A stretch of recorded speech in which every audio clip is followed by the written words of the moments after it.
আপনারা সকলে জানেন 3 থেকে 4 মাস পর পর আমাদের পাগলা মসজিদ ইসলামিক কমপ্লেক্স হারোয়া কিশোরগঞ্জের 13টি স্থায়ী সিন্দুক এবং 3টি অস্থায়ী ট্রাঙ্ক রয়েছে, মোট 13টি। এই 13টি সিন্দুক এবং ট্রাঙ্ক খোলা হয়। সর্বশেষ আমরা এটি খুলেছিলাম 30 আগস্ট 2025 তারিখে।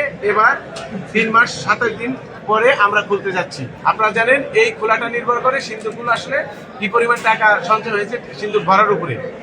আমরা 30 আগস্ট 2025 তারিখে খুলেছিলাম, তখন টাকার পরিমাণ ছিল 12,09,37,220 টাকা, যা গণনা শেষে রূপালী ব্যাংক মসজিদের অ্যাকাউন্টে জমা করা হয় এবং প্রাপ্ত স্বর্ণ সহ অন্যান্য দ্রব্য এবং ডলারগুলো জেলা প্রশাসনের ট্রেজারিতে জমা রাখা হয়। এগুলো ট্রেজারিতে জমা আছে। জানেন আমাদের 3 একর জমির উপরে পাগলা মসজিদ কমপ্লেক্স ও ইসলামিক রিসার্চ সেন্টার হবে।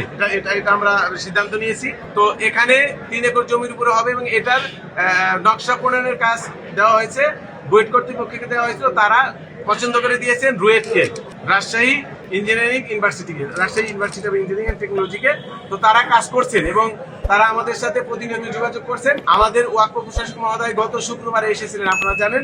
তিনি এটা পুরো জমি সরেজমিনে পরিদর্শন করে গেছেন কোথায় কি হবে, এবং পরবর্তীতে আমরা ডিটেল জানাবো। প্ল্যান পাওয়ার পর আমরা ডিটেল জানাবো কোন মসজিদের কয়তলায় কি থাকবে।